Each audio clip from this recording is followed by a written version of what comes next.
with me as we explore a little treasure I had no idea was here. Meet the Jamestown, Michigan Interurban Depot. This is where the trolleys and interurban cars would pick up passengers and their luggage or any parcels to take to the surrounding villages and towns.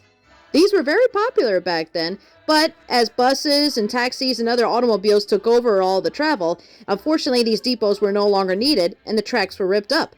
The Jamestown Depot is a true survivor, and it was rescued by ministries to prevent it from being demolished. However, the Michigan elements have sadly taken its toll on the little depot. Here it is to this very day. It was rescued and moved to the ministry before it could be torn down. I'm here at the location of this depot that I had no idea was even here. This is, I guess, an interurban depot, so this would be used for like the trolleys, interurban cars, etc. And like I said, it's just incredible that this has been here this whole time, and I had no idea until recently. Special shout out to Maxwell Crosby for the alert. I was granted special access to be able to explore this neat old building. It may not look like much, but it's fun to imagine what it was like back in the day to be able to see this thing in action. A special note is that proper safety exercise was executed. Never just go exploring abandoned buildings without the proper safety gear and without written permission.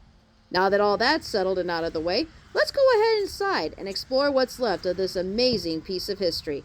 Upon first glance, it doesn't look like much, but as we explore deeper, we find some treasures. As you can see inside, it's definitely rough.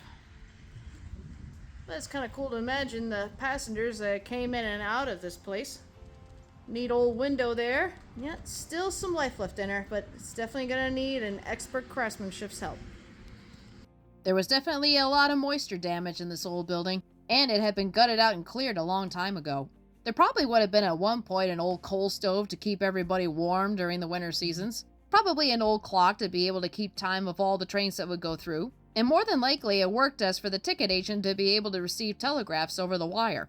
It's really cool because even the old schedule board is still hanging there on the wall. What was also really neat is that the half door for the ticket clerk was still there to this very day. He would slip a ticket across there to you, and away you would go on your trip.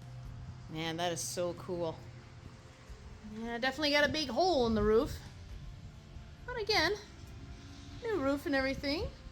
If the walls are solid enough, possibly.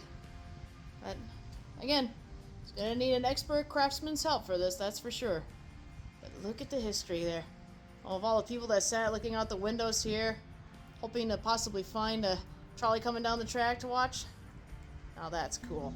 Sadly, the Michigan elements have taken their toll on this poor depot. A new roof and several bits of walls will need to be repaired and replaced. It's definitely gonna need a lot of work, but I think my friend was right.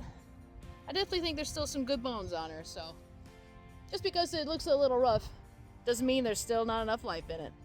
The Ministries is actually seeking a new home for the depot so it can be further preserved and maybe even restored to its former glory. More than likely, whoever purchases this depot will have to shrink wrap it so it can be moved, and for sure by truck, as this was actually not the original location, so there's no tracks to move it by train. But it would sure be neat to see a beautiful piece of history restored to its former glory once again. If you wish to be able to inquire more about the depot, reach out to Searchlight Ministries in Jamestown, Michigan, and ask for Pastor Cricky.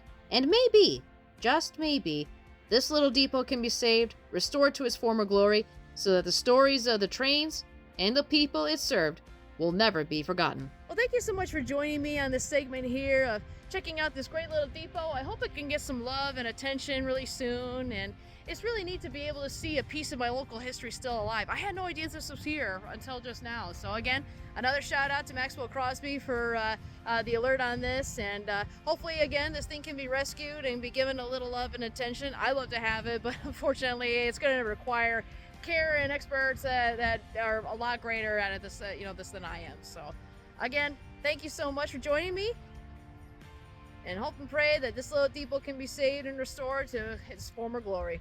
God bless y'all, and see you trackside.